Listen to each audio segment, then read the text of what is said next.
자, 오늘 하나님의 말씀은 요한복음 16장 1절에서부터 11절까지 말씀인데요.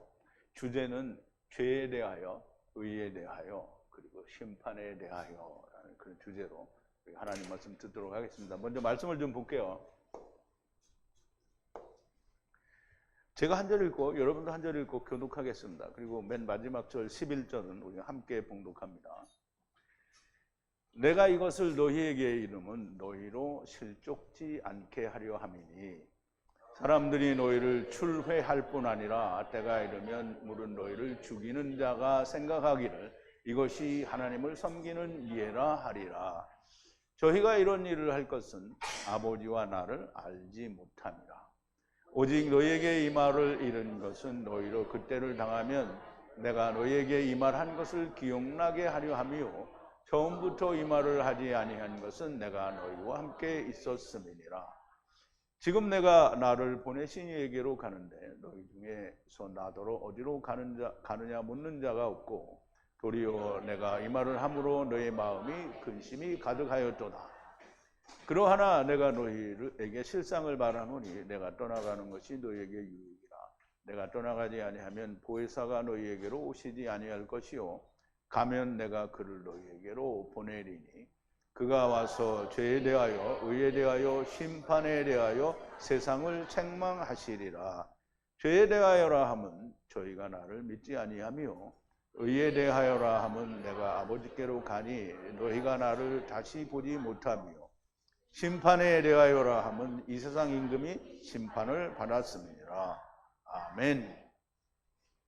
우리 잠깐 기도하겠습니다. 사랑이 많으시고 또 긍휼과 인애가 풍성하신 우리를 데리고 오시고 또 데리고 가시는 여호와 아버지 하나님 앞에 감사와 찬송과 영광을 돌립니다. 아버지 하나님, 우리가 일주일에 6번을 하나님의 말씀을 듣는데 시간 전에는 저희들이 도무지 알 수 없었던 그런 내용들을 정말 저희들에게 밝히 드러내서 깨닫게 하시니 감사와 찬송과 영광을 돌립니다. 아버지 하나님, 오늘 요한복음을 통하여서도 성령님이 오시면 세상을 이렇게 책망하신다라고 하는데 하나님이 세상을 성령님이 오셔서 어떻게 책망하시는지 우리가 그냥 전에 알던 대로 아는 것이 아니라 하나님께서 깨닫게 해주신 대로 우리가 밝히 알고 깨달아서 우리는 이제 세상이 가르쳐준 것이 아니라 하나님이 가르쳐주신 대로 우리가 믿고 그 말씀을 의지하여 우리가 말씀에 더욱 충만하고 성령이 충만하여 줘서 아버지의 뜻을 이룰 수 있는 자들이 되게 하여 주시옵소서. 예수님의 이름으로 기도하옵나이다. 아멘. 자, 이제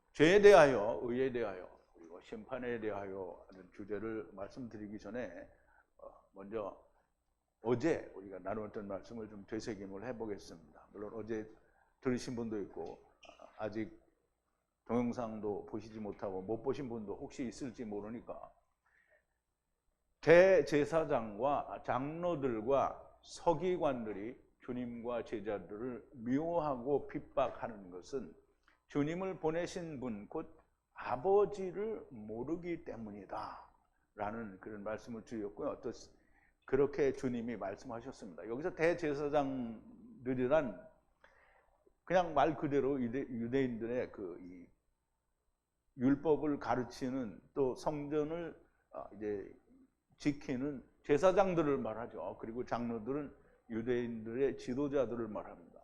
서기관들은 공회원들을 말해요.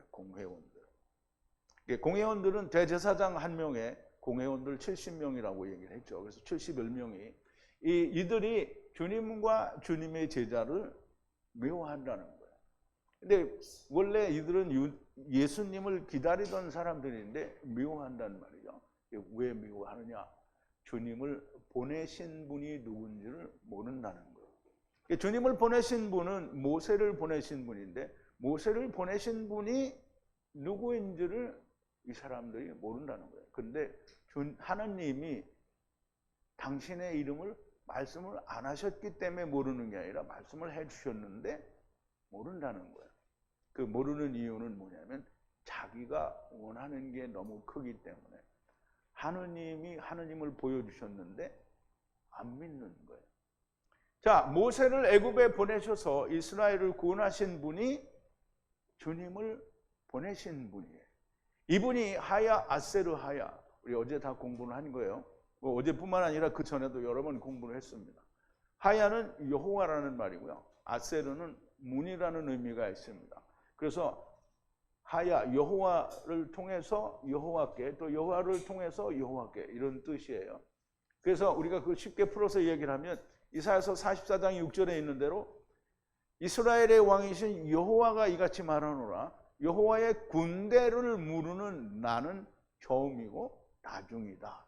나 외에는 하느님이 없다라고 말씀하시는, 그래서 처음 여호와 하나님이고 나중 여호와 하나님이라는 거예요. 그러면 하야 아세르 하야, 처음 여호와 하나님, 나중 여호와 하나님. 거꾸로 해도 되죠.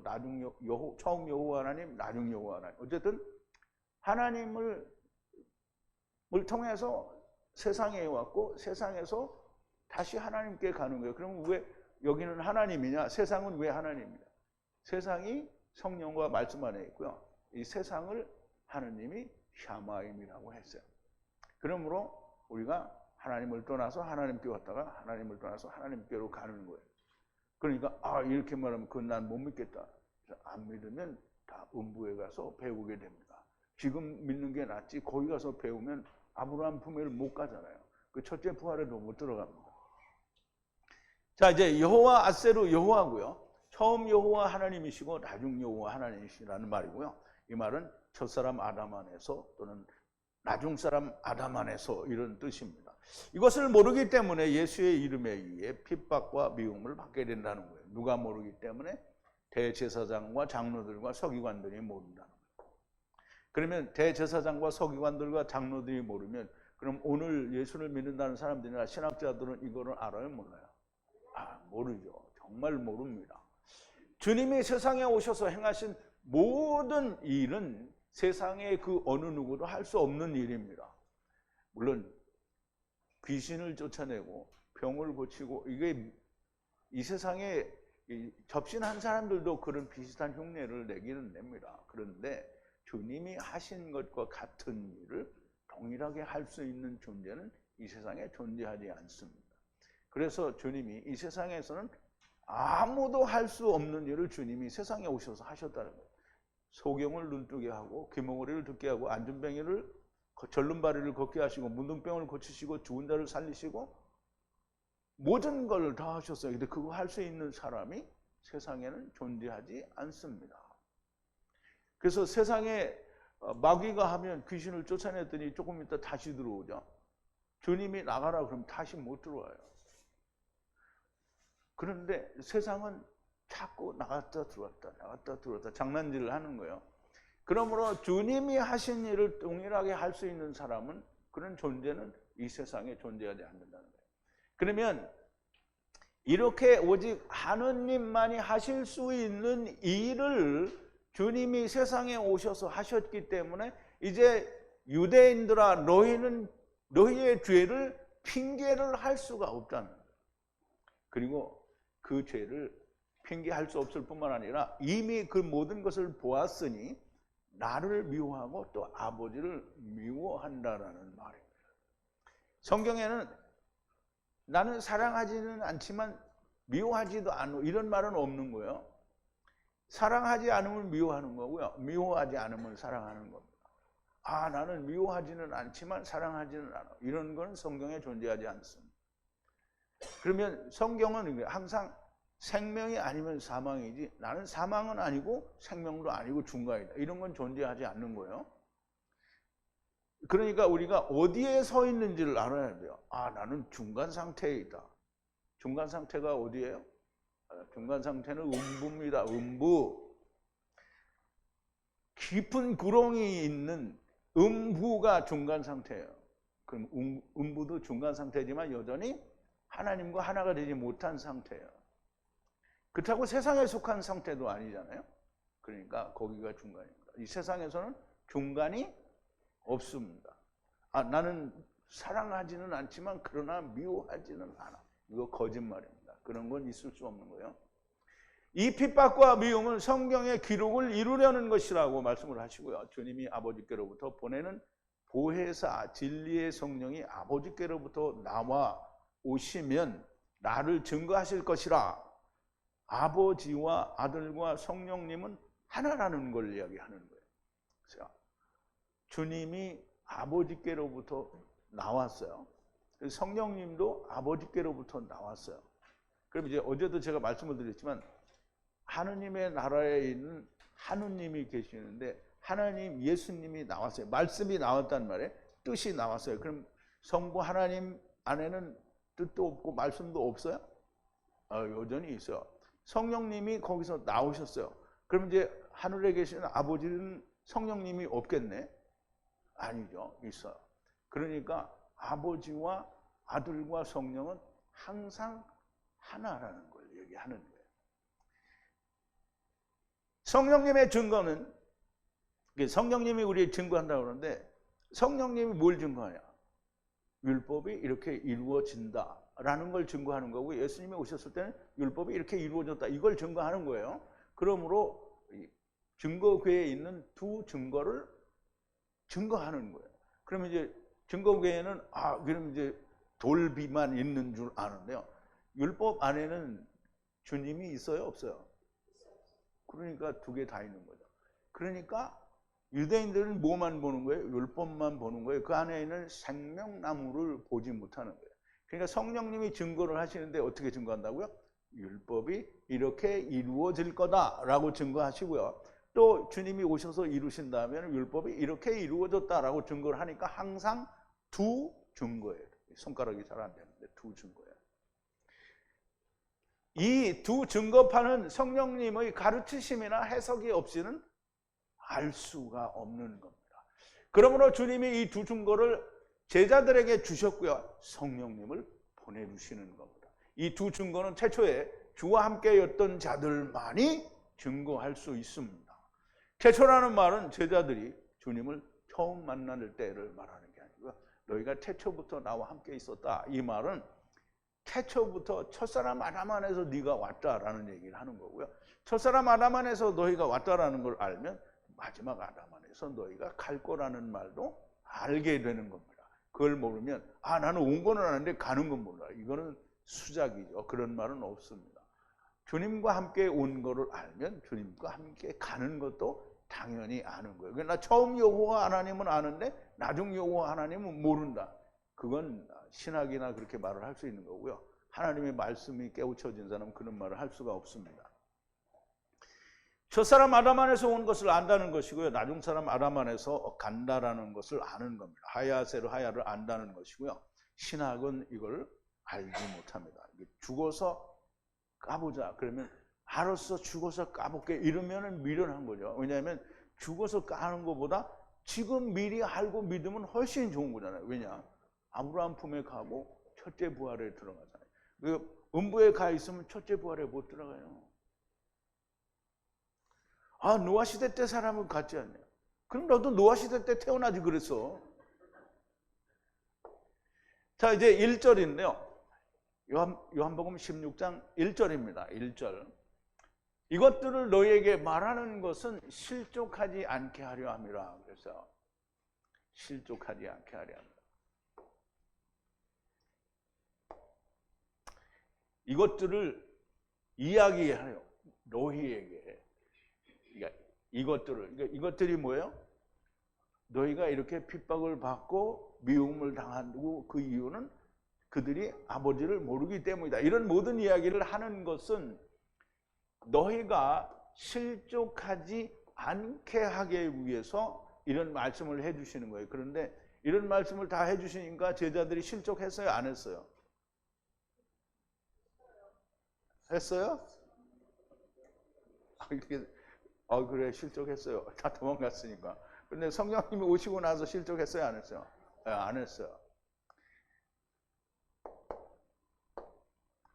자, 이제 제가 이거는 여러분들의 원고에 처음에 안 드린 건데요. 아버지께서 주께 주신 말씀을 제자들에게 주시고 성령을 주실 것이고 너희는 태초부터 나와 함께 한다라고 말씀을 하시는 것은 저희로 실족하지 곧 넘어지지 않게 하려는 것이다. 그럼 이제 원래 처음 드린 원고에는 이거를 설명을 안 드렸는데요. 넘어진다라는 게 뭔가요? 넘어진다라는 게. 이게 길 가다 돌에 걸려서 이게 넘어지는 거예요? 성경에 다 제자들이 그렇게 넘어졌어요? 그 유대인들이 어떻게 넘어졌어요, 다? 예? 예수님이라는 돌에 걸려서 넘어졌단 말이에요. 보세요. 이사야서 8장 14절인데요. 이게 그 구약 성경은 항상 거꾸로 돼야 되니까 하야하고 하야한 거예요. 거룩한 돌. 거룩한 돌은 뭐예요? 예수님을 말하겠죠. 거룩한 돌이 역병을 피하는 거예요. 피하는 거. 피난처라는 말이죠. 피난처로 하야하고 하야한다는 거예요.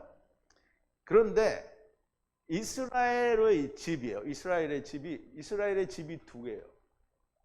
북이스라엘과 남유다를 말하는 거예요. 두 집이 이 돌이 방해물, 거치는 돌이에요. 그리고 예루살렘에 거하는 자들에게는 덫과 올무가 된다는 거예요. 그럼 이제 보세요. 이 거룩한 돌이 피하는 데잖아요. 그러면 거룩한 돌에 피하는 데면 거룩한 돌 안에 들어가야 돼요? 안 들어가야 돼요? 그런데 그걸 걸렸어요. 안 들어가. 그럼 안 들어가면 어디 있는 거예요? 율법에 그냥 머물러 있는 거죠. 그러면 실족한다라는 말은 그냥 율법에 머물러 있으면 실족한 거예요. 그러니까 유대인들이 여전히 율법에 머물러 있고 지금도 율법을 지켜야 된다라고 하고 11조도 걷고 뭐 안식일도 주일로 바꿔서 지키고 뭐 유대인들이 온갖 절기들을 다 지키고 있으면 실족한 거예요. 넘어진 거예요. 그리스도 즉 거룩한 돌 안에 들어가지 못한다는 거예요. 그럼 성경에 뭐라 그러죠? 히브리서에 이미 안식에 들어간 자는 자기 일을 쉬느니라. 그럼 자기 일이 뭐예요? 나를 내가 의롭게 하는 거는 쉬는 거예요. 그러면 율법을 안 지키는 거라는 말이에요. 그런데 그걸 하고 있으면 안 된다는 거예요. 자, 이제 모든 것을 알고 성령님이 함께 하시면 결코 넘어지지 않게 됩니다.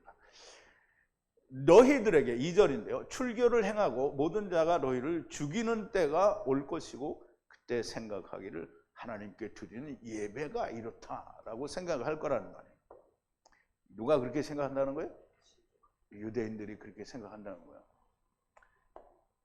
자, 이제 출교하다 혹은 회당에서 쫓아내다라는 뜻인데요. 출교를 하고 너희들을 출교시키고 그러나 온단 말이에요. 어떤 때가 시간이 오는데 그와 같은 시간인데 어떤 시간이냐면 너희들을 죽이는 그냥 한두 사람이 아니라 믿는 모든 사람들을 죽이는 그런 때가 온단 말이에요.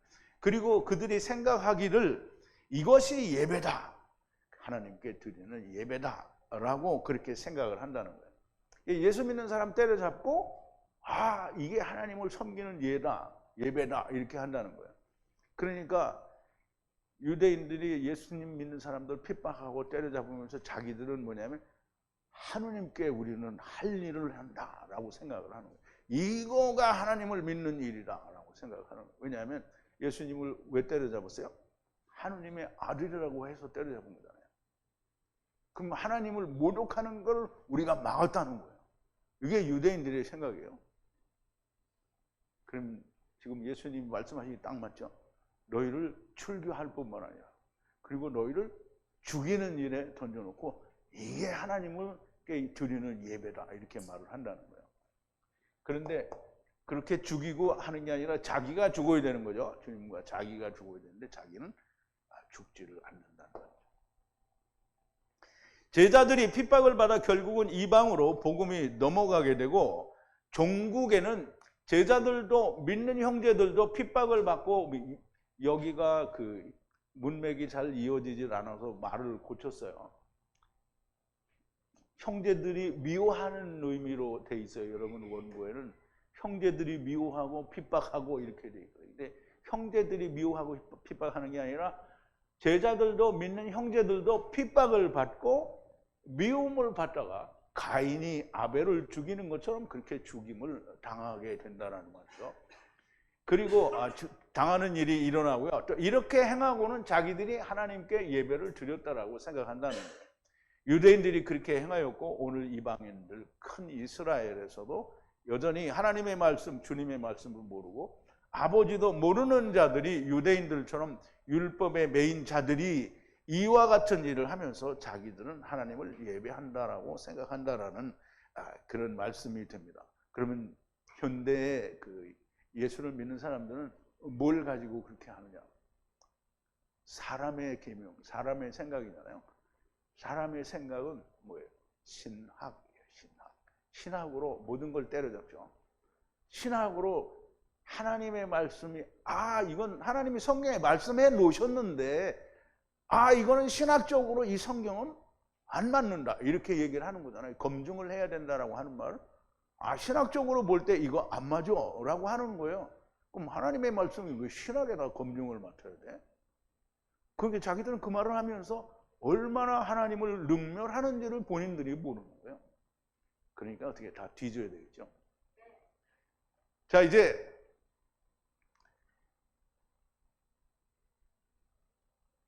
3절인데요. 3절. 저희가 이런 일을 행하는 것은 아버지와 나를 알지 못함이라 그랬어요. 근데 이제 어제도 나를 보내신 이를 알지 못한다라고 했는데 사실은 그 말이나 이 말이나 크게 다르진 않죠. 나를 모르고 또 나를 보내신 아버지도 모른다는 거예요. 이런 일들을 너희에게 행하는 것은 못한다는 거예요. 뭘 알지를 못한다는 거예요. 아버지를 그리고 아버지뿐만 아니라 나도 모른다는 거예요. 나와 아버지를 알지 못한다는 거예요. 알지 못한다. 기노마이 안다. 이게 자기와 하나가 되지 못한다는 그런 뜻인데요.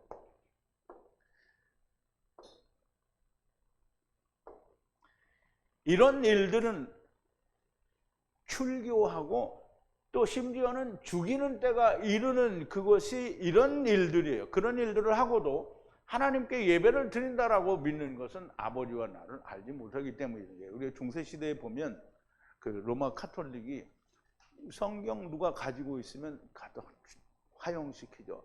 그리고 그거를 읽지도 않아요. 그냥 가지고만 있어도 죽이는 거잖아요. 그래 희한하죠. 성경책 가지고 있는데 왜 죽이냐고요.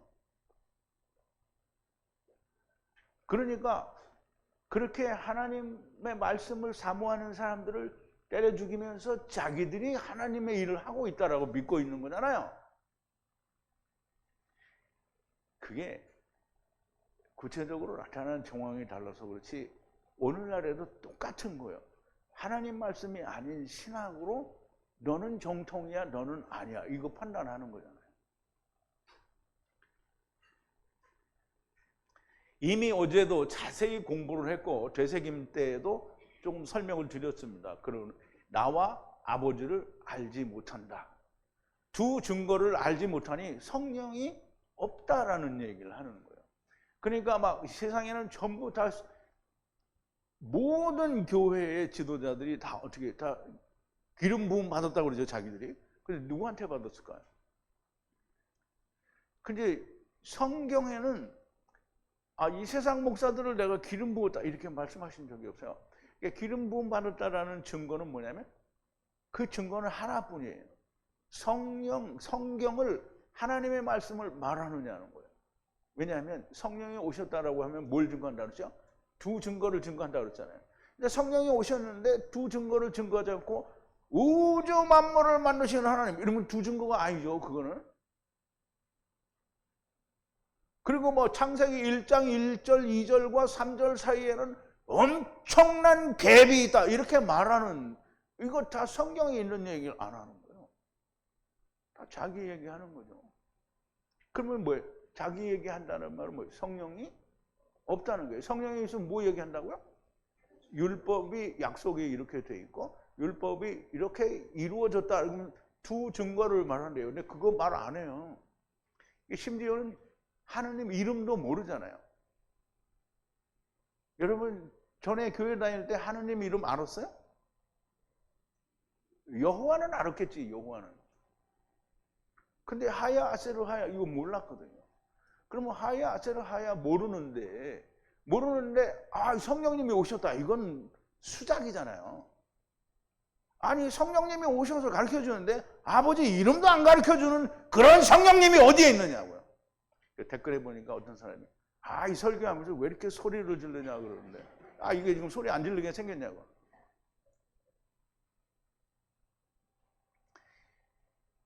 자, 이제 최초의 말씀, 첫사람 아담 안에서 왔다가 나중사람 아담 안에서 다시 돌아간다는 것은 알지 못한다는 것은 성령님이 오시지 않았다라는 거예요. 말씀과 성령에 있는 자들을 출교해버리는 거예요. 그걸 또 이단이라고 한다는 거죠. 그래서 여러분들은 이단이에요? 무슨 소리를 하고 있어. 그 사람들이 볼 때는 이단이고 하나님이 볼 때는 여러분들이 하나님단이에요. 하나님단. 자, 제 4절인데요. 너희들에게 이 일들을 말하는 것은 그때가 오게 되면 내가 너희들에게 말한 이것들을 너희에게 기억하라는 것이고 너희들에게 태초부터 말하지 않은 것은 내가 너희와 함께 이기 때문이다 라는 말인데요. 이 말은 좀 어려워서 좀 설명을 잘 들어야 됩니다. 그러나 이것들을 너희에게 이야기하는 것은 그 때가 언제든지 오면 기억하라는 거예요. 기억하라. 그것들을 기억하라는 거예요. 그러니까 내가 너희에게 이것들을 말한 것을 기억나게 하려고 하는 거예요. 그런데 너희와 태초부터 이 말을 하지 않은 것은 너희에게 태초부터 이 말. 근데 이제 이 말이 어렵잖아요. 그죠? 너희가 태초부터 나와 함께 있었으므로 너희도 증거한다. 이 말은 우리가 벌써 나왔잖아요. 그런데 너희에게 태초부터 이 말을 하지 않았대요. 아니, 함께 왔는데 태초부터 이 말을 안 했대요. 그러면 이제 보세요. 이 말을 잘 이해를 해야 됩니다. 유대인들은 예수님이 갔다가 다시 오는 게 자기들을 율법에서 찾을 수가 없는 거예요. 그러니까 질문을 하는 거잖아요. 왜 율법에는 메시아가 오면 영원하다고 했는데 왜 너는 들려야 한다고 하느냐? 그러면 메시아가 누구냐 이렇게 한번 물어봐요. 그러면 인자는 도대체 뭐냐라고 묻는 거예요. 그러니까 이제 그걸 설명을 해줘도 모르죠. 주님이 이 얘기를 지금 하시는 거예요. 태초부터 너희에게 무슨 말을 안 했냐? 핍박받고 너희가 죽는 자리에 넘어가고 출교를 당한다. 이런 얘기는 태초에는 없어요.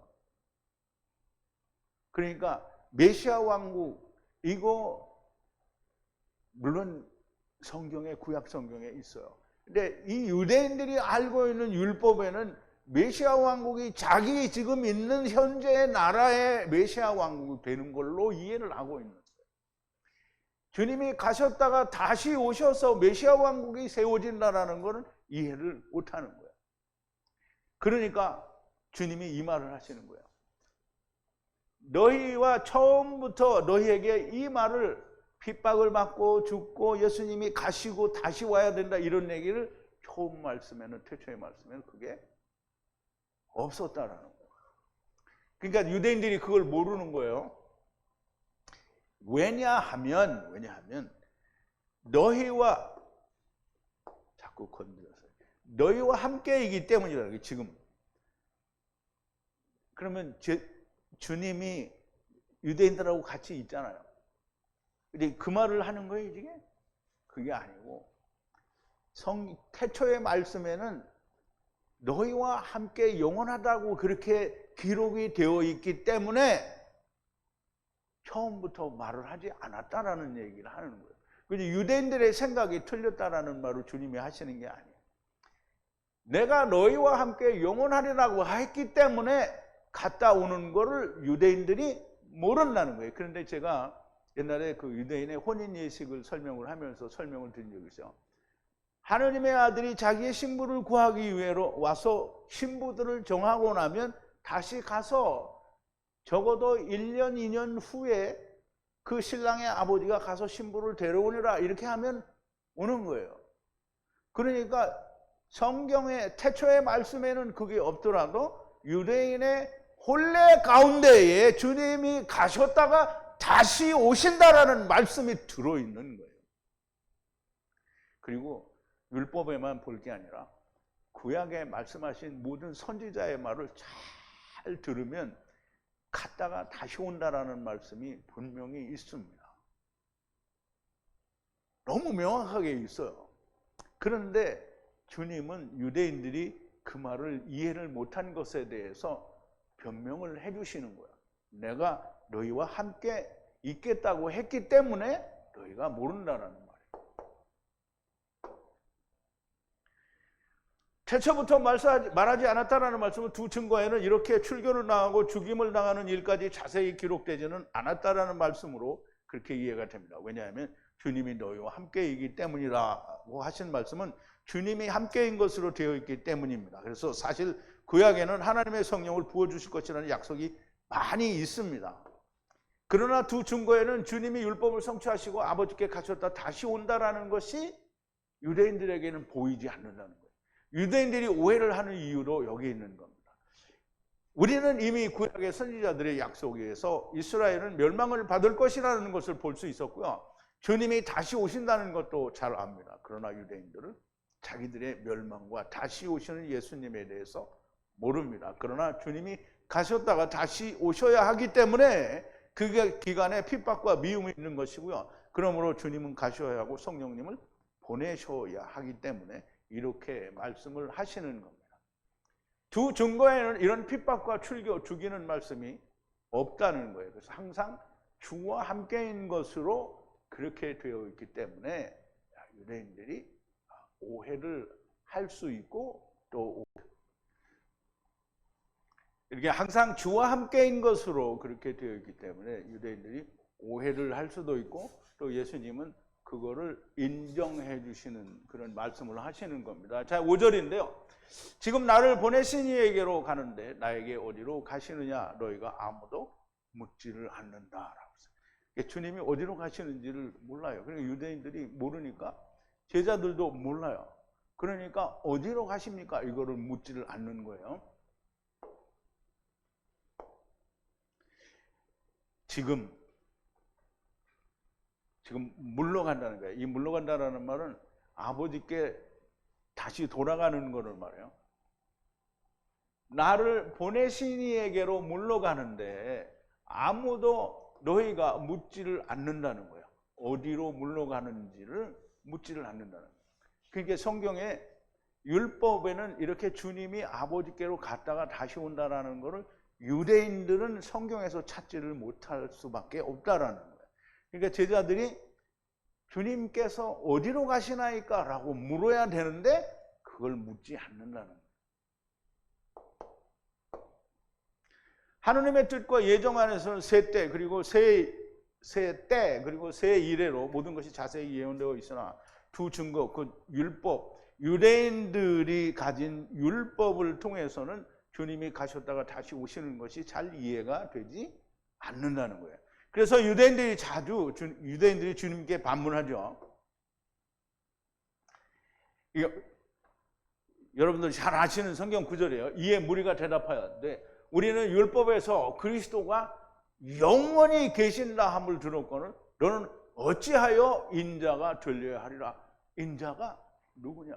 그 인자가 메시아냐? 그러니까 인자와 메시아를 지금 유대인들은 메시아 인자 아니다 이렇게 얘기를 하는 거예요. 인자는 도대체 누구냐? 태초의 말씀에는 말하지 않았다는 거예요. 그러면 두 증거를 통해서는 사실 유대인들이 그걸 찾기가 쉽지가 않다라는 얘기를 주님이 하시는 겁니다. 제자들도 묻지 않는다는 것이고요. 6절입니다. 너희에게 이런 말들을 함으로 너희의 마음에 근심이 가득 찼도다. 가득 찼도다. 지금 그러나 때문에, 이것들 때문에, 너희에게 이야기하는 이것들 때문에 너희가 이 슬픔이 가득 찼다는 거예요. 너희의 마음에 슬픔이, 근심이 가득 찼다는 거예요. 주님이, 그러니까 유대인들은 주님이 어디로 가든지 상관이 없어요. 왜냐하면 주님이 자기들의 메시아라고 믿지 않으니까. 근데 제자들은 3년이나 다녔고 주님이 구세주인데 가신다고 하니까 어디로 가는지를 모르잖아요. 근데 이제 요한복음 14장에서 다 이미 얘기를 했어요. 주님이 어디로 가시나니까. 그러니까 예수님이 뭐라 했어요? 내가 길이요 진리요 생명이니 나로 말미암지 않고는 아버지께로 올 자가 없다. 지금 아버지께로 간다는 얘기를 했단 말이에요. 그럼에도 불구하고 여전히 제자들이 무슨 말인지 잘 이해를 못하는 거예요.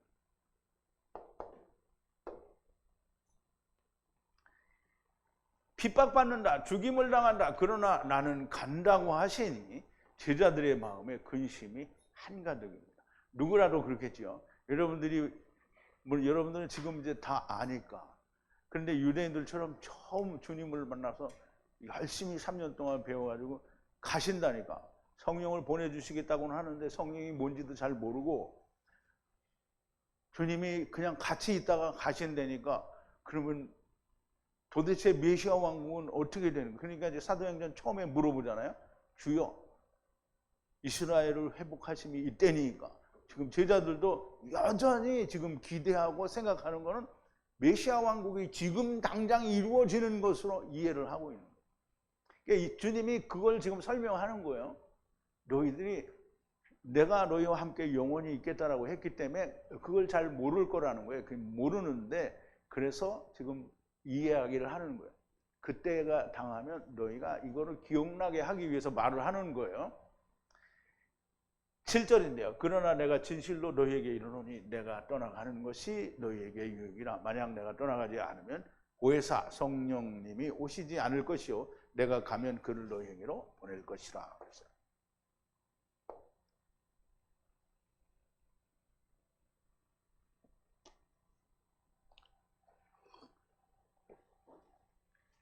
자, 이제 그러나 내가 진실로 너희에게 말하노니 유익이라. 편리하다는 거죠.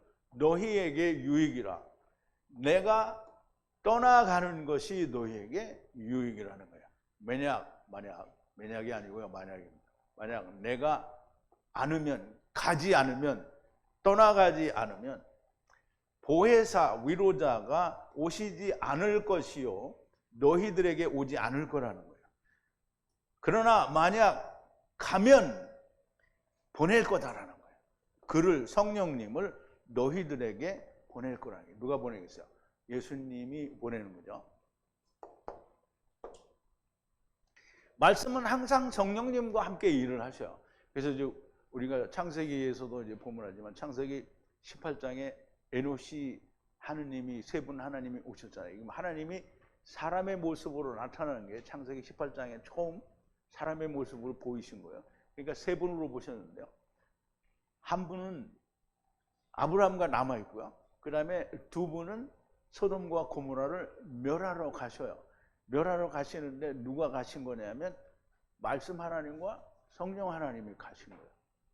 그래서 하나님의 말씀과 성령으로 심판을 하신 거잖아요. 그러므로 하나님의 말씀과 성령은 항상 같이 일을 하셔요. 그러니까 하나님의 말씀을 듣고 말씀을 내가 깨닫지 못했다 이렇게 하면 성령님이 없는 거예요. 말씀이면, 하나님의 말씀이면 반드시 성령님이 역사해요. 그러니까 번역 성경 가지고 이게 하나님의 말씀인지 알고 막 까불고 있으면 성령님이 거기 없는 거예요. 번역 성경이라고 하더라도 이건 뭔가 이상하다, 틀리니까 그럼 원어를 살펴봐야 되겠다. 이렇게 원어를 살펴보면 성령님이 역사를 해주시는 거예요. 그런데 번역 성경을 하나님이라고 하고 킹제임스 버전만이 오류가 없는 하나님의 말씀이다라고 이렇게 말하는데 거기는 성령님이 절대로 없다라는 거예요. 사람의 계명 그리고 누룩에는 성령님이 존재하지 않아요. 소돔과 고모라를 멸하실 때에도 하몰과 세겜을 그리스도의 할례를 줄 때에도 시몬과 레위가 갔어요. 시몬과 레위는 왜 하나님이 성령이고 거기는 말씀이냐? 시몬은 성령이라는 의미를 가지고 있고요. 레위는 연합하는 말씀이라는 의미를 가지고 있어요. 그래서 시몬과 레위가 세겜과 하몰, 즉 세겜의 아버지 하몰과 그 모든 백성을 어떻게 했어요? 다 도륙을 했죠. 칼로. 말씀의 검으로 다 죽였어요. 그게 그리스도의 몸을 벗는 그리스도의 할례를 준 거예요. 그게 무슨 갑자기 창세기를 안 들었으면 모르는 거예요. 창세기 들었으면 다 알죠. 주님이 아버지께 받은 말씀을 제자들에게 주셨고요. 주님이 가시지 않으면 세상에는 말씀과 말씀이 있는 거예요. 보세요. 이제 주님이 아버지께 받은 말씀을 우리가 요한복음에서 다 배웠어요. 아버지께 받은 말씀을 주님이 누구에게 줬다고요? 제자들에게 다 줬어요. 그러면 이제 주님은 항상 성령님과 함께 일을 하시는데 주님이 가셔요. 그러면 성령님 같이 가시는 거잖아요. 그러면 제자들만 남으면 일을 못해요. 주님이 안 가시면 뭐냐면 주님과 말씀이 동일한 말씀이 둘이 있잖아요. 그러면 주님은 가셔야 돼요. 가셔야 되는 이유를 조금 이따 또 이제 나오는데요. 주님이 가셔야 돼요. 가셔서 그러면 주님이 성령님과 함께 가버리면 주님이 가실 때 성령님도 같이 가시는 거예요. 그러면 같이 가버리시면 세상에는 뭐만 남아요? 말씀만 남아요. 제자들이 말씀만. 그 말씀만 남으면 일이 안 돼요. 그러니까 성령님을 보내주시는 거예요. 그러니까 주님은 거기 있는데 성령님이 오시면 그럼 어떡하냐? 그럼 성령님이 거기를 떠나면 거기는 성령님이 없어요? 하나님의 나라인데? 그러니까 사람들이 오해를 하면 안 되는 거예요. 자, 이제 주님이 가시지 않으면 세상에는 말씀과 말씀이 있는 거예요. 그래서 영원한 제사를 드리신 멜기세덱의 반차를 쫓은 대제사장이신 주님은 하늘 성전에 계신 아버지 하나님께 올라가야 됩니다. 그러면 유대인들이 이 율법에서 1년에 한 번 드리는 대속죄일에 대제사장이 이제 제사를 드린단 말이죠. 그러면 제사를 드리고는 지성소에 들어가요. 그러면 속죄소 하나님을 만나러 가는 거잖아요. 항상 만나러 가는 거예요. 근데 또 나오는 이유는 뭐냐면 다음 해에도 또 해야 되기 때문에 나오는 거잖아요. 그런데 주님은 한 번으로 하니까 올라가면 안 내려오는 거예요. 거기서 하느님께 세상에서 일어나는 일에 대해서 항상 변호를 하셔야 돼요. 그래서 안 내려오시는 거예요. 아버지께 올라가셔야 된다는 말이죠. 그러므로 말씀은 세상에 있으니 말씀은 제자들에게 다 주셨으니까 두 증거를 줬잖아요. 두루 도는 화염검과 생명나무를 다 주셨잖아요. 내가 또 소리 질렀다고 뭐라고 하려고. 그러면 다 주셨으니까 화염검이 되려면 성령님이 오셔야 되잖아요. 그래서 성령님이 오시는 거예요. 주님이 가시지 않으면 모든 것이 하나님이 하시는 엉망이 될 일은 없겠죠. 그런데 우리의 생각처럼 주님이 안 가시면 일이 틀어지는 거예요. 그러므로 주님은 가셔야 성령을 보내셔야 하고 그것이 세상의 구원을 위해 절대적인 것이 되는 겁니다. 주님은 이 말씀을 하시는 거고요. 주님이 가셔서 성령을 보내시는 것이 유익하다는 거예요.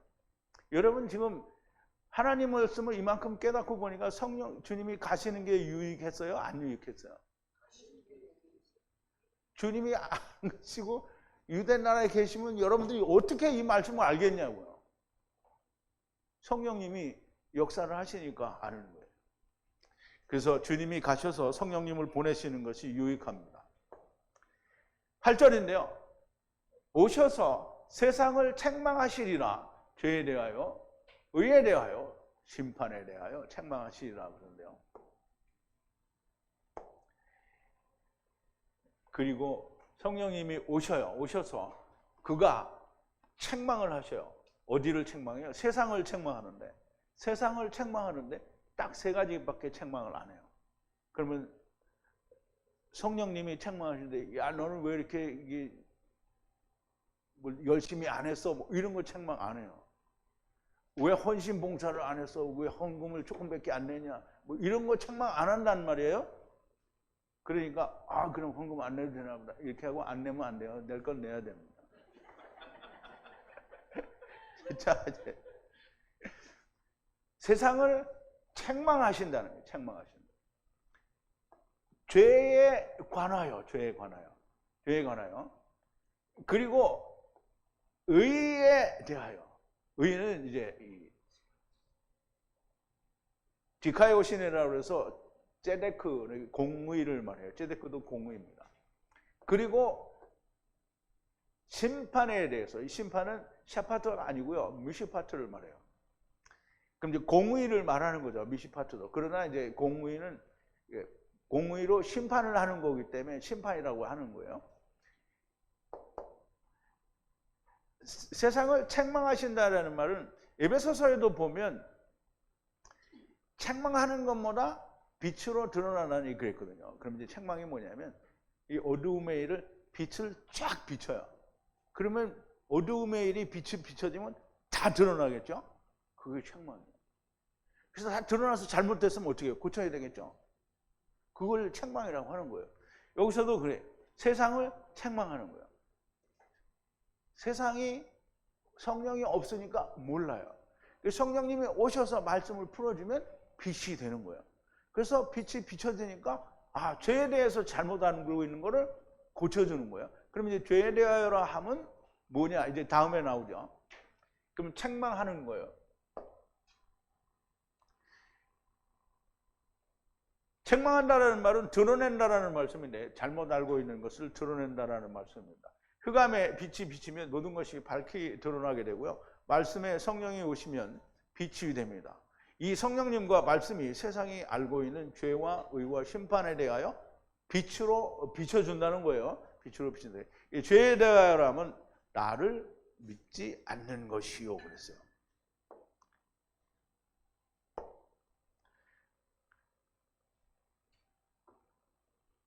하마르티아인데요. 죄에 대하여라면 이게 페리라는 거 하는 말은 몸모에 대하여 관하여 이런 뜻이에요. 그래서 죄에 대하여 의심할 바 없이 진실로 나를 믿지 않기 때문에 죄가 되는 거예요. 그럼 이제 예수님을 믿으면 주님을 믿으면 죄가 아닌 거예요. 그럼 이제 교회 다니는 사람들이 교회 다니면 나 예수님을 믿어. 열심히 믿어. 그러면서 신앙생활도 잘해요. 뭐 새벽 기도도 열심히 가고 뭐 일주일에 7번 한다 그러면 최소한 5번 이상은 다니고 그리고 뭐 주일 낮 예배도 뭐 그래서 성가대도 하고 뭐 주일학교 반사도 하고 시간이 나면 부엌에 가서 막 설거지도 도와주고 막 어떤 날에 막 괴로운 일이 있으면 금요초라에도 나와가지고 눈물이 그냥 콧물이 되도록 밤새도록 통곡하고 기도하고 이거 열심히 한단 말이에요. 이거 예수 믿는 거예요? 예수님 믿는 게 뭐예요? 이게 간단하게 말해보세요. 예수 믿는 게 뭐예요? 하야 이거는 너무 어려운 말이니까 그거 예수 믿는 게 뭐다 이거를 얘기해주면 탁 알아듣게 얘기를 해봐요. 그렇죠. 예수님이 나무에 매달려 죽은 것처럼 나도 그러니까 이제 전에 어떤 분이 LA에서 오신 그분이 그랬죠. 어떤 자기 친구들이 불러가서 얘기를 했는데 예수님이 강을 건너간 거를 봤어요. 그러니까 믿어. 그럼 믿음으로 자기가 건너갔대. 근데 자기는 어디서 믿고 있는 거야? 건너가기 전에 믿고 있는 거잖아. 근데 자기 건너갔어요? 안 건너갔어요? 안 건너갔어요. 같이 죽어야 돼. 그러니까 내가 믿는다. 이거 안 되는 거야. 예수님과 함께 죽는 거예요. 그러면 물리적으로 내가 진짜 죽으면 어떻게 돼요? 그럼 바로 아브라함 품으로 가겠죠? 그러면 주님이 일을 시켜야 되는데 주님이 부활해가지고 40일 동안 왜 여기에 있었어요? 일을 하신 거잖아요. 그 일을 해야 되는데 죽어버렸어. 그럼 일을 못 하잖아요. 그러니까 그거를 내가 예수 그리스도와 더불어 함께 죽었다라는 게 그냥 말만 내가 난 죽었습니다. 이게 아니라 성령님의 역사에 의해서 성령으로 세례를 받으면 죽는 거예요. 왜? 성령님이 증거가 됐는데 성령님 나 몰라 이렇게 하면 성령님이 그 뭐예요? 자기가 같이 죽게 하고 같이 살게 했는데 야 나는 몰라 이렇게 하시겠어요? 그러니까 성령 세례, 성령 침례라는 것은 주님의 죽으심과 합하여 내가 성령님의 말씀의 역사에 의해서 같이 죽고 그리고 주님이 다시 사신 것처럼 나도 다시 사는 거예요. 그게 믿음이에요. 아, 예수님이 십자가에서 나를 위해서 죽으신 거를 내가 믿음으로 나도 죽은 거나 똑같아. 그러면 자기는 안 죽었는데 죽은 거하고 똑같다고 믿는 거잖아요. 성령님의 역사가 아니에요. 성령님의 역사는 같이 죽는 거예요. 그럼 죽었으면 어떻게 해요? 세상 일에 대해서 관심이 있으면 안 돼요. 그런데 이제 153 성에 보니까 세상 일에 관심 많은 사람들이 아직도 있어. 어떻게 해야 돼요? 세상 일에 관심을 안 가져야 돼요. 죽어야 돼요. 죽어야 돼요. 무조건 죽어야 됩니다. 자, 이제 자의제를 안 하나 보더니 또 자의제를 또 하네. 율법을 가진 유대인들이 오늘 사는 현대 기독교인들이 죄다라고 생각하는 건 뭐냐면 죄는 법을 어긴 거예요. 그래서 내 마음에 무엇이 있든지 간에 행위가 바깥으로 나오지 않으면 자기는 뭐 죄가 없다 그래요. 그런데 사도 바울이 로마서 7장에서 얘기하기를 뭐라 했냐면 내가 율법이 탐내지 말라 하지 아니하였다면 내가 탐심을 알지 못했으리라. 그래서 탐심이라는 게 뭐예요? 마음에 가지고 있는 욕심이에요. 근데 내가 누가 이제 페라리를 타고 오는 거 하는데 저거 보고 저거 좋다. 나도 하나 있었으면 좋겠다. 그거 탐심이에요? 아니에요? 탐심이에요? 나도 갖고 싶은 마음이거든. 그럼 이제 우리 성회가 이렇게 조그맣잖아요. 근데 막 삐까뻔쩍한 큰 빛나는 건물이 있어가지고 야 우리가 여기 들어가서 막 사람이 엄청 늘어나고 큰 교회가 됐으면 좋겠다 이렇게 생각하면 그게 탐심이에요. 근데 우리는 여기가 너무 행복해. 너무 좋아. 그러니까 이게 그렇게 이야기하니까 사람들이 참 별로 이게 느낌이 잘 안 오는데 특히 남자들 요즘은 여자들도 똑같더라고. 막 얼굴 이쁘고 잘나고 늘씬하고 키 크고 그러면 막 다 남편이 뭐든지 마누라가 뭐든지 간에 다 거기 눈이 쫙 빨려가지고 이렇게 옆에 있어도 큰 눈이 돌아가죠. 그러면 그게 탐심이에요? 아니에요? 탐심이에요. 탐심이에요. 그러면 율법에서 뭐라 했어요? 마음에 음욕을 품으면 율법이 말하는 게 주님이 얘기하는 거죠. 근데 율법에 뭐라 하냐면 내 소유나 내 이웃의 소유나 아내나 짐승이든지 뭐를 탐내지 말라. 그럼 이제 마음에 그런 생각을 갖지 말라는 거잖아요. 근데 율법이 그렇게 말을 했는데 유대인들의 생각은 뭐냐면 내가 바깥으로 내가 그게 안 나왔어. 이쁜 여자가 지나갔어. 이렇게 봤어. 그런데 아무 짓도 안 했어. 그러니까 내가 죄가 없다는 거예요. 근데 주님이 뭐라 그랬어요? 이쁜 여자를 보고 음욕을 품었으면 네가 마음에 이미 간음을 했다는 거예요. 그러면 그거 해결할 수 있는 사람이 누가 있어요? 없어요.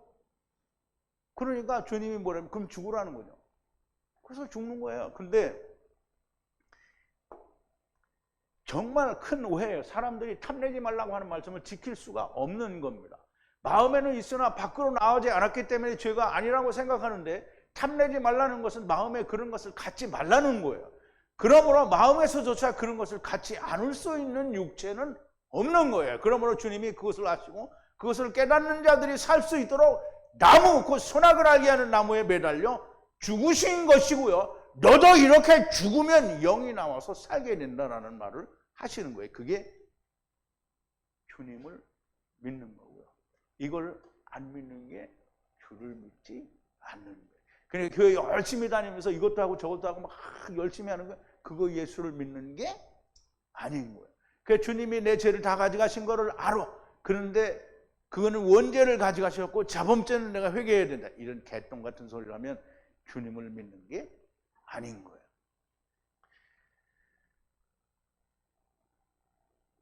주님이 우리에게 보여주신 걸 믿고 자기도 나무에 달려 죽는 것이 곧 주님을 믿는 겁니다. 자, 10절인데요.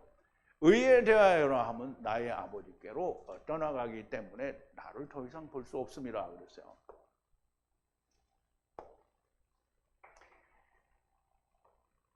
디카이오시네라고 그러는데요. 디카이오시네에 관하여는, 즉 공의 제데크에 관하여는 때문에 나의 아버지에게로 가기 때문에 더 이상 나를 볼 수가 없는 것이 그게 의라는 거예요. 그러면 아까 조금 전에 설명을 드린 대로 주님은 멜기세덱의 반차를 줬던 대제사장으로서 영원한 한 번의 제사를 드리시고 다시는 제사를 드릴 일이 없어요. 그래서 이 예수님이 아버지께로 올라가신 것을 믿는 거예요. 그러면 아버지께로 주님이 올라가셨다라고 하는 걸 믿는다는 것은 전제 조건이 뭐냐면 성령님이 오셨다라는 걸 믿는 거예요. 그러면 말씀과 성령이 지금 함께 있어서 내가 하나님의 말씀을 성령으로 배우고 성령님이 나를 가르쳐 주시고 그렇게 해서 깨닫는 것이지, 내가 신학교 가서 신학 공부를 해보니까 신학교에서는 성경을 안 가르쳐요. 그런데 신학교에서 하나님 말씀을 배웠대요. 이건 거짓말이에요. 아니, 성경을 안 배우는데 하나님 말씀을 배워줘요? 그게 말이 안 되는 얘기를 하는 거예요. 그럼 신학교에 나와서 기름 부어서, 그러면 말씀도 없는데 누가 기름을 부었어요? 하느님이 기름 부었어요?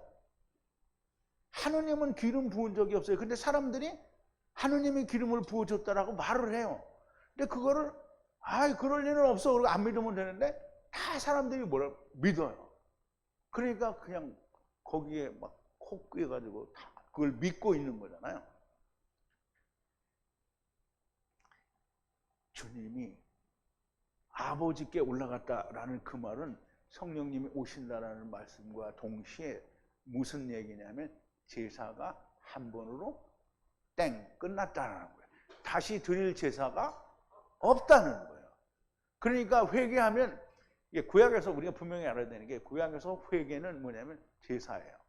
왜냐하면 죄가 생각이 났기 때문에 회개하는 거잖아요. 그게 제사예요. 그러면 한 번 주님이 영원한 제사를 드렸으니까 이제는 회개를 하면 안 돼요. 제사를 또 드리는 게 아니란 말이에요. 그러면 회개는, 그럼 내가 죄를 지면 어떡하냐? 아니, 그럼 죄를 졌으면 예수님이 네가 죄를 짓는 인간이기 때문에 그 죄를 다 예수님이 지고 가셨고, 그건 지고 가셨다는 것보다 예수님이 그래서 너 세상에 대하여 죄에 대하여 죽은 거 아니냐, 예수님이. 그럼 너 예수님 믿는다면서 너는 안 죽었니? 너 되지지 않았어? 이렇게 하면 자기 죄가 생각이 나면 되지지 않은 거죠. 절대 죽은 게 아니에요. 자기 죄가 생각이 안 나야 돼요. 왜 생각이 안 나야 돼요? 아니요. 죽은 것도 맞아요. 근데 왜 생각이 안 나야 돼요? 하느님은 기억을 안 하는데 왜 내가 기억을 하고 지랄이야? 하느님이 기억을 안 한다는데. 네가 하나님보다 더 높은 사람이야? 하느님이 기억을 안 한다는데 왜 자기가 기억을 하고. 누가 기억을 해요?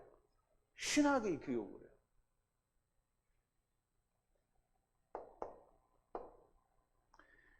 의인은 디카이오시네인데요. 제데크를 말하는데요. 제데크는 공의를 말해요. 나의 아버지께로 올라가신다라는 말씀은 영원한 멜기세덱의 반차를 쫓은 한 번의 제사가 끝나고 하늘 성전에 들어가셨다라는 걸 말씀을 하는 거예요. 그러므로 주님은 언제나 하나님 보좌 우편에서 변호자가 되시는 겁니다. 자, 11절인데요. 미시파트에 대하여를 하면 이 세상의 임금은 샤파트다라고 했는데요. 이게 미시파트라고 하니까 좀 말씀이 연결이 안 되는데, 공의의 심판에 대하여라면 이 세상 임금은 샤파트라는 거예요. 이게 이 세상 임금은 샤파트 받은 존재라는 거예요. 이 세상 임금은 공의가 아니라는 거예요.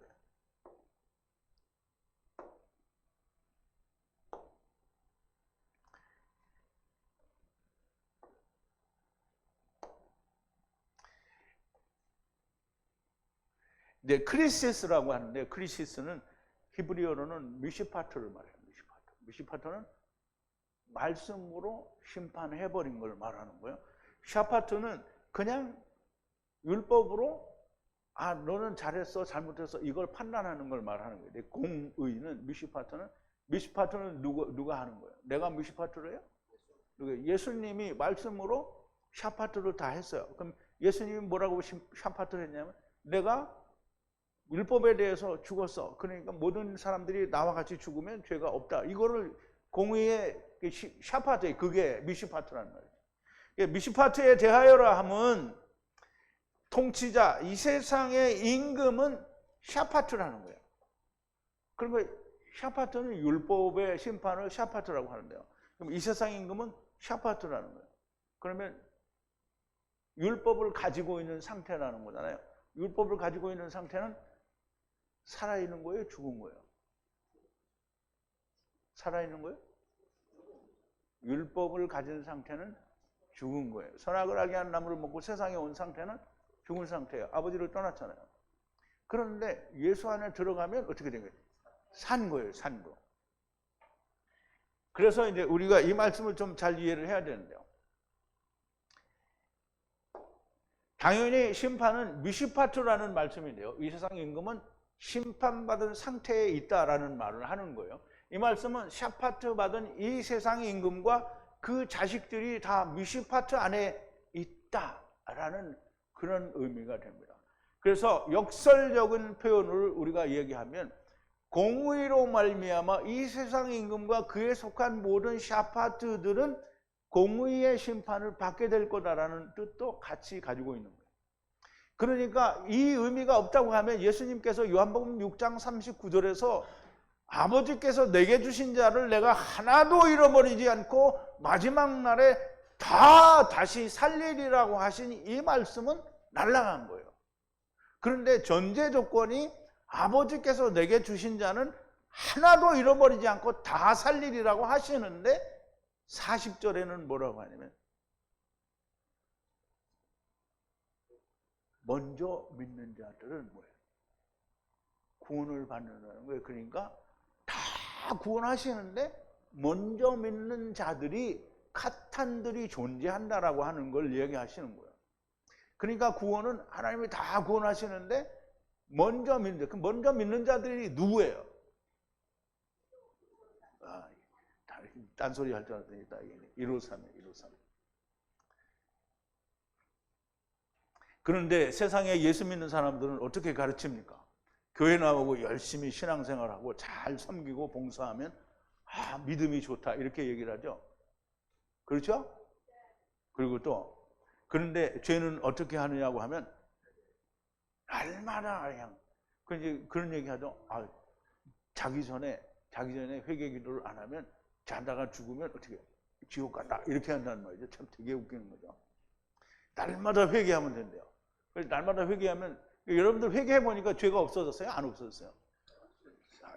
안 없어져요. 성령의 책망이 없는 거예요. 의에 대하여는 뭐라고 말합니까? 의에 대하여는 의는 내가 맨날 회개하면 내 의인이 되는 거지 이렇게 얘기하죠. 그래서 역시 회개를 해야 돼요. 심판에 대하여는 무엇이라고 하는 거야? 열심히 회개하지 않으면 지옥 간다. 이게 심판이에요. 이게 교회가 가르치는 거예요. 열심히 회개하고 희생 봉사하지 않으면 지옥 간다라고 하는 게 그거는 성령의 가르치심이 책망이 아닙니다. 성령이 오시면 이렇게 믿고 생각하는 것을 책망하신다는 거예요. 아무것도 변하지 않았는데 성령이 오셨다 이렇게 말하는 건 거짓말인 거죠. 성령이 오신 것이 아니래요. 아무것도 변하지 않으면 자기들의 생각으로 신학적으로 믿고 신학적으로 검증이 되지 않았다라는 말을 하나님의 말씀을 신학으로 잣대질한다라는 말씀이 됩니다. 하나님을 능멸하는 말을 하는 거예요. 이렇게 신학으로 하나님을 능멸하는 일을 하는 것은 주님과 아버지를 알지 못하기 때문인 겁니다. 모르니까 하나님에 대하여 자기들이 만든 신학, 제가 여기는 한문으로 썼는데요. 이 신은 하나님 신자 이거 아니에요. 한문은 이 신이 하나님 신자 아니에요. 귀신 신자예요. 귀신 신자. 귀신 신자예요. 그리고 학문이에요. 귀신을 논하는 학문이지 이게 하나님 학문이 아니에요. 그리고 하나님을 어떻게 학문으로 정의를 할 수가 있어요? 말이 안 되는 얘기를 하는 거예요. 신에 대한 학문을 만들어 자기들이 하나님과 말씀에 대해 판단질을 하는 거예요. 뭘로 판단해요? 신학으로 판단. 하나님께서 하나님과 하나님의 말씀에 대하여 성경에 말씀하신 것이 무엇인지를 모르니까 자기들이 마음대로 만든 것이 신학이에요. 이것이 성경에 보면 이때부터 비로소 여호와의 이름을 부르기 시작했더라 라는 이제 말이 있는데요.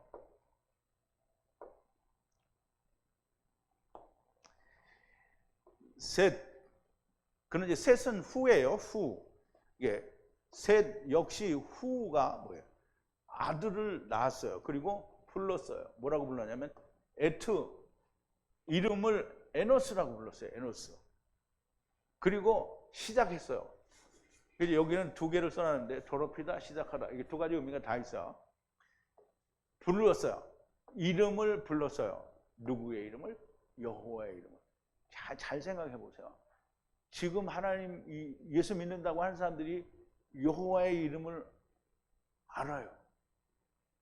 여호와라는 이름만 알아요. 근데 하야세로 하야 알아요? 몰라요. 그럼 이제 오늘날 유대인들도 여호와 하나님을 모르고 오늘날 교회 다니는 사람도 여호와 하나님을 잘 모르는데 처음 하나님이 아담을 통해서 셋을 낳고 셋이 에노스를 낳아서 그때부터 여호와를 부르기 시작했다는데 여호와가 누군지 알고 불렀겠어요? 모르고 불렀겠어요? 그러니까 더럽게 부르기 시작했다는 말이 나오는 거예요. 알고 불렀으면 그렇지 않죠. 근데 신학은 뭐라 하냐면 이때부터 처음 여호와를 부르기 시작했으니까 셋은 좋은 가문의 사람이라 이렇게 얘기해요. 셋이 낳은 게 누군데? 에노스잖아요. 좋은 가문에서 왜 에노스가 나와?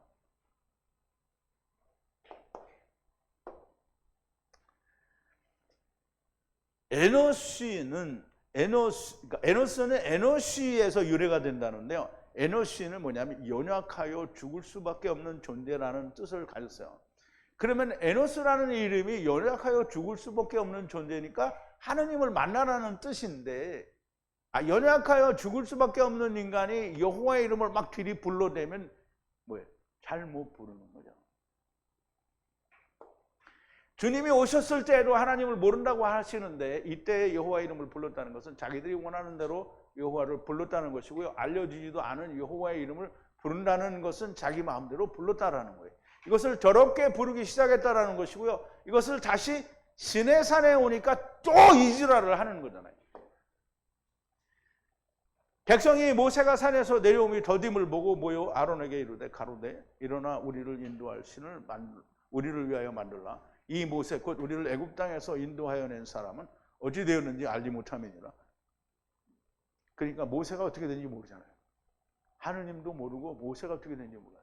그러니까 자기들이 원하는 하나님을 내놓으라는 거예요. 누구한테? 아론한테 내놓으라는 거예요.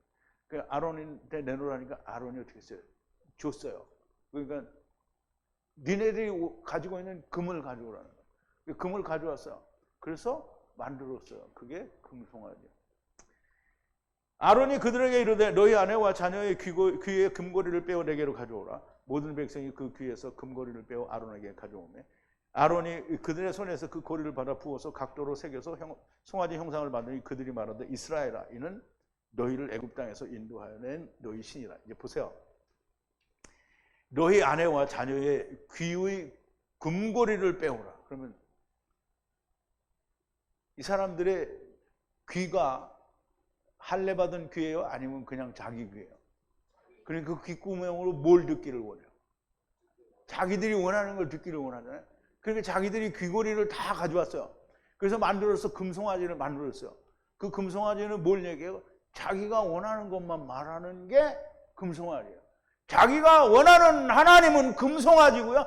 자기의 귀에 맞는 좋은 얘기만 해대는 게 금송아지. 그러니까 하나님이 어떻게 했어요? 그거를 다 가루로 만들어서 처먹어라 이게 다 먹었잖아요.